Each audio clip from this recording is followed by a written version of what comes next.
I never thought a peaceful afternoon in our backyard would turn into a nightmare.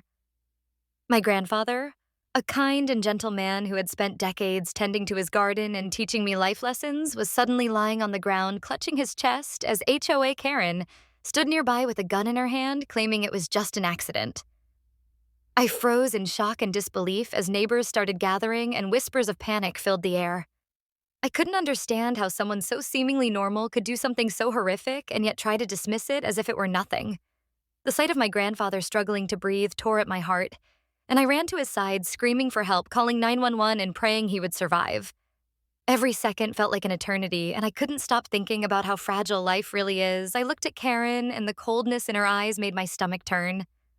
I had always known she was aggressive and entitled, but this was beyond imagination, and in that moment I had to ask myself, how could someone be so reckless and selfish that they would pull a trigger on an elderly man in his own home and think it was acceptable? Could anyone really justify such an act?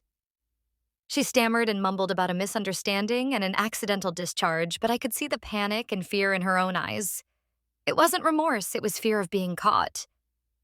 The paramedics arrived just in time, and my grandfather was rushed to the hospital while I followed in the car.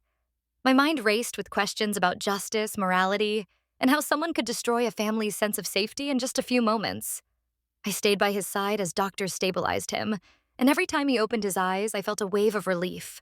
Mixed with anger toward the person who had caused so much pain and uncertainty that day, changed everything for our family. It forced us to confront our neighbors, the HOA, and the limits of human behavior. We realized how quickly normal life could be shattered, and how important it is to stand up for what is right, even when facing someone powerful and dangerous. In the end, my grandfather survived, and we vowed to ensure accountability and justice. But the memory of that terrifying afternoon and Karen's cold claim of it being an accident will never leave us, and it serves as a haunting reminder that evil can sometimes hide behind the most ordinary faces.